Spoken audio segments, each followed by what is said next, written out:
ദൈവത്തെ ദർശിച്ചവരാണ് വിശുദ്ധർ. ആ വിശുദ്ധരോടൊപ്പം മാലാഖമാരുമായി സ്വർഗീയ ആനന്ദത്തിൽ ആയിരിക്കുന്ന ഞങ്ങളുടെ വാത്സല്യനിധിയായ അമ്മ ത്രേസ്യാളിൻ്റെയും പ്രിയ സഹോദരങ്ങളായ മണിദാസിൻ്റെയും ബ്രൈറ്റിൻ്റെയും പാവന സ്മരണയ്ക്ക് മുൻപിൽ ബ്രൈറ്റ് ഗ്രൂപ്പ് ഓഫ് അക്കാഡമീസ് പ്രാർത്ഥനാപൂർവം സമർപ്പിക്കുന്നു ഇന്നത്തെ വിശുദ്ധർ. അവതരണം അനിൽ കുഴിഞ്ഞകാല. ആശയം മുത്തയ്യൻ ആൻഡ് സെലിൻ പ്രിയ.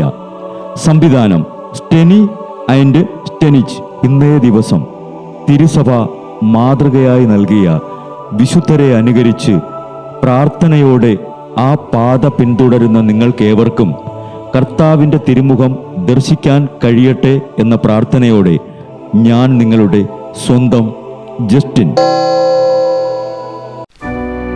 ഇന്ന് ആഗസ്റ്റ് 17 വിശുദ്ധ ലിബറാത്തൂസും 6 സന്യാസികളുടെയും തിരുനാൾ. ക്രിസ്തുവിൻ്റെ ദൈവത്വത്തെ നിഷേധിക്കുന്ന ആര്യൻ പാഷാണ്ഡതയെ അനുകൂലിക്കുന്ന ആഫ്രിക്കയിലെ ഒരു വാൻഡൽ രാജാവായ ഹുണറിക്ക് തൻ്റെ വാഴ്ചയുടെ 7-ാം വർഷം കത്തോലിക്കർക്കെതിരെ പല വിളംബരങ്ങളും പ്രസിദ്ധം ചെയ്തു.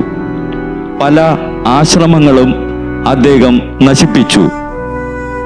കാപ്സായ്ക്കടുത്ത് ഒരു ആശ്രമത്തിൽ താമസിച്ചിരുന്ന ലിബറാത്തൂസ്, ബോനിഫസ്, സെർബൂസ്, റുസ്തിക്കൂസ്, റൊഗാത്തൂസ്, സെപ്തിമൂസ്, മാക്സിമൂസ് എന്ന 7 പേരെ അദ്ദേഹം കാർത്തേജിലേക്ക് വിളിച്ചു.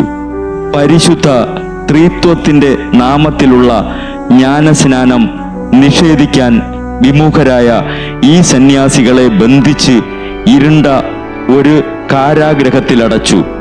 വിശ്വാസികൾ കാവൽക്കാർക്ക് കൈക്കൂലി കൊടുത്ത് ആ സന്യാസികളെ കണ്ട് അവരിൽ നിന്ന് ആശ്വാസം തേടിക്കൊണ്ടിരുന്നു. ഇതറിഞ്ഞ രാജാവ് അവരുടെ ബന്ധനം ശക്തിപ്പെടുത്തി അത്ഭുതപൂർവകമായ മർദ്ദനങ്ങൾ ഏൽപ്പിക്കാൻ ആജ്ഞാപിക്കുകയും ചെയ്തു. പിന്നീട് അവരെ ഒരു പഴയ കപ്പലിൽ കയറ്റി കടലിൽ വച്ച് ദഹിപ്പിക്കുകയും ചെയ്തു. കാരാഗ്രഹവാസികളെ എല്ലാവരെയും, പ്രത്യേകിച്ച് ചെറുപ്പക്കാരായ മാക്സിമൂസിനെയും ആര്യൻ പാഷാണ്ഡതയിലേക്ക് ആകർഷിക്കാൻ നോക്കി. നിത്യ മഹത്വത്തെ ലക്ഷ്യമാക്കി ആബട്ട് ലിബരാത്തൂസിന്റെ കൂടെ ഞാൻ വസിക്കുകയാണ്, അദ്ദേഹത്തിൽ നിന്നും പിന്തിരിയുകയില്ല എന്ന മാക്സിമൂസിന്റെ മറുപടി കേട്ടതും ഒരു പഴയ കപ്പലിൽ വിറക് വച്ച് നിറച്ച് ഈ 7 സന്യാസികളെയും കയറ്റി തീവച്ചു നോക്കി. എത്ര പരിശ്രമിച്ചിട്ടും തീ പിടിച്ചില്ല. കോപിഷ്ഠനായ രാജാവ് അവരെ തണ്ടുകൊണ്ട് അടുപ്പിച്ചു കൊന്നു, കടലിലേക്ക് എറിഞ്ഞു. 483 ഈ ആര്യൻ മർദ്ദനം. ക്രിസ്തുവിന്റെ രക്തസാക്ഷികളെ, ഞങ്ങളെയും ധൈര്യത്തിൽ വളർത്തി ക്രിസ്തുവിനു വേണ്ടി മരിക്കാൻ ഒരുക്കണമേ.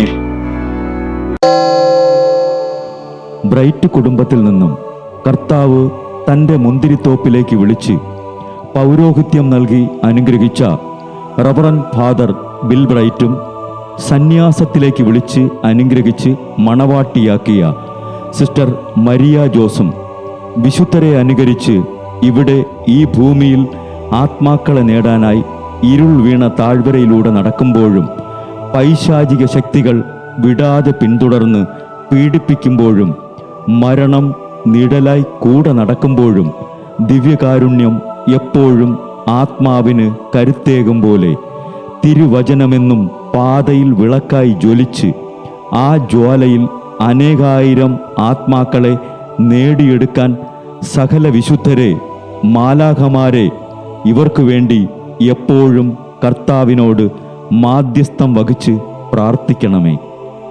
അനുദിന വിശുദ്ധർ നടന്ന വഴിയെ നടക്കുന്ന ഇവർക്ക് പിന്നാലെ കൽപ്പനകൾ പാലിച്ച് കരുത്തോടെ നടക്കുന്ന ഞങ്ങളും ഞങ്ങളുടെ പ്രിയപ്പെട്ടവർക്ക് അരികിലെത്തി നിത്യസൗഭാഗ്യം പങ്കിടാൻ അനുഗ്രഹമരുളണമെന്ന് കർത്താവേ, അങ്ങയോട് ഞങ്ങൾ പ്രാർത്ഥിക്കുന്നു.